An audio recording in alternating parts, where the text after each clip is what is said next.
The debris is consistent with the catastrophic loss of the pressure chamber.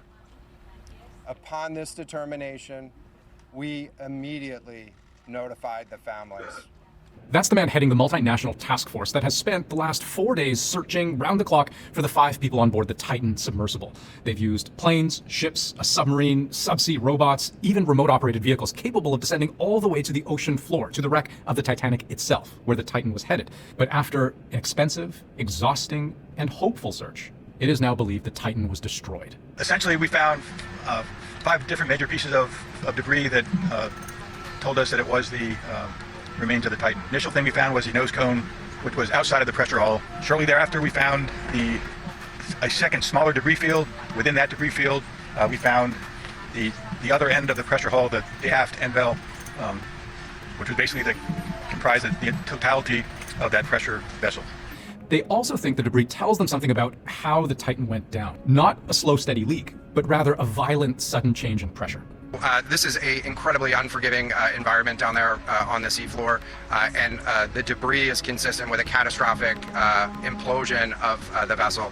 A catastrophic implosion is what can happen when you are subjected to the incredible pressure of being so deep underwater. You know, I've heard it compared to having the equivalent of an Empire State Building crushing you from all sides. We've taken a regular styrofoam coffee cup, and that's then strapped to the outside of the submersible in a net bag. And when we eventually come up topside and recovered, the actual same coffee cup is basically that size. But we also learned something from this afternoon's news conference that tells us about the timing of the implosion. You know, you'll recall the Titan lost contact with its mothership on the surface partway through its descent. This was on Sunday morning. They should have returned by the afternoon, but didn't. And it was only that evening the Coast Guard was alerted. Then it was roughly another day until a Canadian plane would arrive, dropping sonar buoys into the water. You can think of those like underwater microphones. It gave search teams listening capability. So here's the thing. There's this period between Sunday and Monday where nobody had any clue what was going on down there. And the suggestion seems to be, from the Coast Guard, that's when the implosion likely happened. This was a catastrophic implosion of the vessel, which would have generated a significant broadband sound down there that the sonar buoys would have picked up. They would have heard the implosion if it had happened while their sonar buoys were deployed, but they heard nothing.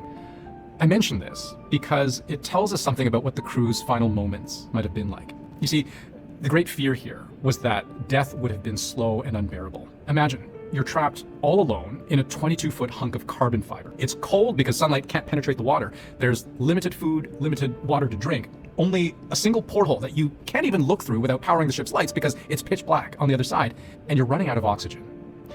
Perhaps a silver lining in all of this is that in the case of a violent implosion, death would have been instantaneous. On behalf of the United States Coast Guard and the entire Unified Command, I offer my deepest condolences to the families.